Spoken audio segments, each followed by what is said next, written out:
Hello, my name is Matthew, and we are reading the Karamazov brothers by Dostoevsky for our December read along.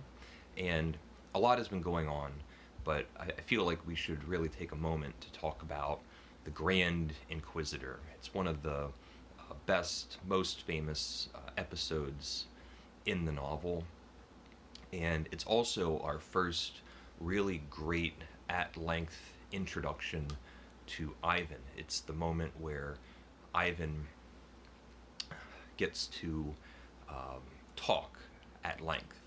And Alyosha and the reader, both of us, have been really looking forward to this moment.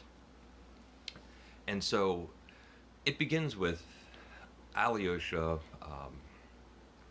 out again in search of his brother Dmitri. He comes across a restaurant, and instead of Dmitri, he finds Ivan. And Ivan calls to Alyosha and asks him to join him at his table. And Alyosha sits down, and Ivan and Alyosha both go over the menu. Alyosha orders some food, and Ivan now is going to tell Alyosha who he really is, what his beliefs are, what his thoughts on religion and God and humanity and the world. And so we have these two great characters. We have Alyosha, who is known to be innocent and patient, tolerant, and religious. He believes in God and he believes in humanity. And Ivan, with his nihilistic, atheistic attitudes, has none of these qualities. And before their conversation even really gets going, Alyosha does mention that Ivan is still just a young, impressionable man. But Ivan explains and talks about his belief in God. He says that he doesn't not believe in God, but he doesn't believe in the creation that God made. And so he brings up this big question. If God exists and if God is a loving God, why is there evil in the world? And Ivan makes his argument by specifically talking about children and the suffering and violence and illnesses and cruelty that children have gone through. Makes a point to say that adults have bitten the fruit, whereas children really are innocent. And they have this conversation. Ivan is bringing up news articles and different books and novels and pamphlets that he has read as examples, and it goes into quite graphic detail, different examples of cruelty and violence and suffering that has been put on different specific children. And they have this conversation. Alyosha is giving counterpoints, and even at one point mentions to Ivan, "It sounds like you're going mad." And Ivan, um, Ivan says to Alyosha, "Would you, if in return for a universal paradise and peace on earth for all, could you torture and put violence and suffering towards just one child?" And Alyosha, of course, says that he couldn't.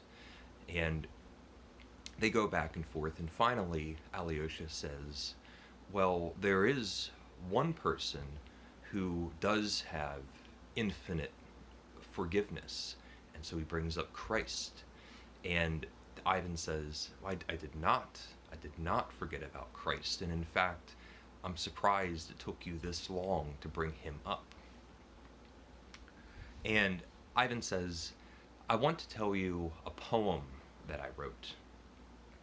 And the poem is going to be the Grand Inquisitor, and it gives so much character to Ivan. Alyosha says, "Oh, you wrote a poem," and Ivan says, "No, I didn't actually write it, but I'll tell you the poem that I'm thinking about maybe writing." And there's so many young qualities in Ivan, especially these rantings that he's been going on. Today, we would say that he's spending too much time on the internet, I think. So Alyosha says, "Yes, please tell me your poem." And so we have this great scene. It's this closeted internal little framework that can be pretty much pulled out of the novel and read just on its own. It's fabulous. It's Ivan reciting this poem that he wrote in his mind, and throughout it, Alyosha will interject and ask questions or have objections. Ivan might um, give a little bit of an explanation or just say, well, just keep listening to the story. And so the story of the Grand Inquisitor is set during the Spanish Inquisition, and we are in Seville, in the city square where there's burning pyres in the streets, and there's suffering and violence and terror and awful things happening, and Christ makes an appearance. He's coming down the street, and almost as if a miracle in itself, all of the townspeople immediately recognize this is Christ on earth. They come around, circle him, and Christ starts performing miracles. He gives sight to a blind man. He brings life back to a young girl.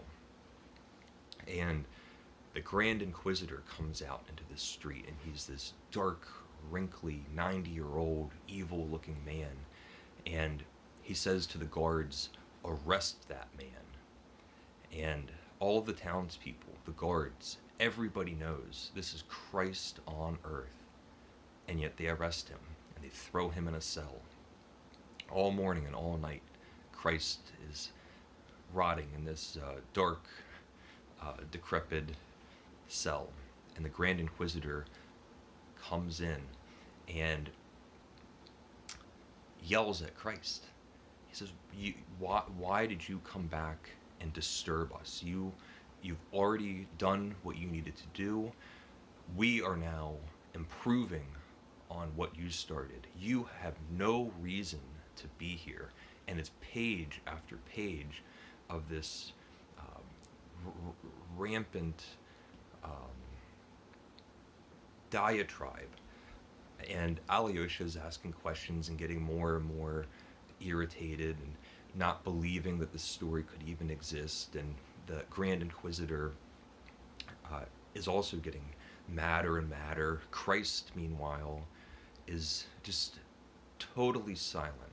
No reaction or response, just patiently listening to the Grand Inquisitor talk about how he has no business being on Earth, and there's no good influence that he has anymore. And it goes on and on and on. It's incredibly described. It has just fantastic, rich, wild, crazy arguments and language. And this is the story that Ivan is telling Alyosha. And the Grand Inquisitor is yelling and ranting and raving at Christ. And finally, Ivan is getting towards the end of his tale. And the Grand Inquisitor is getting towards the end of his rant. And all the while, Christ has been sitting patiently, silent. The Grand Inquisitor finally concludes, and Christ gets up and he kisses him on the lips. He kisses the Grand Inquisitor on the lips. The Grand Inquisitor is just thunderstruck. Christ opens the door and just starts walking away. The Grand Inquisitor says, You can go, but never come back. Never come back. And so that's the story. And Alyosha has been listening to this, and Ivan is very dissatisfied with all of the arguments that he has been making and the story that he just told. And they are also finishing up their table.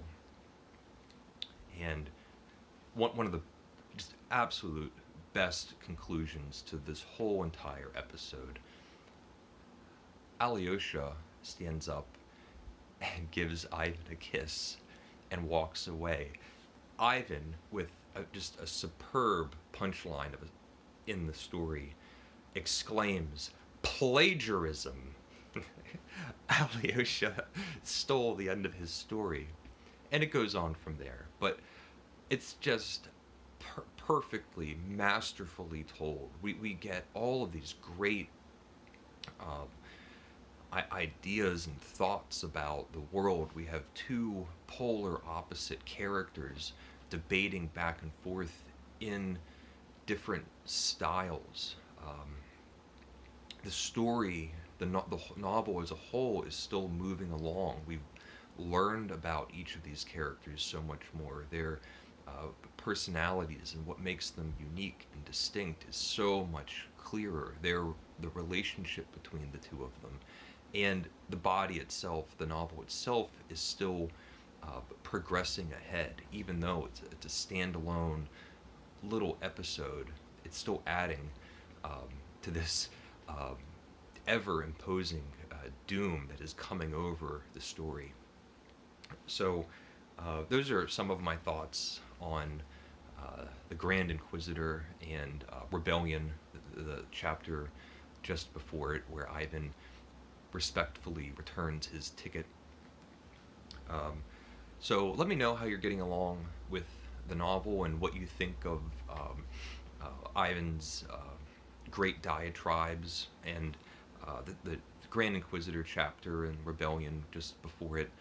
If you have any thoughts, please let me know.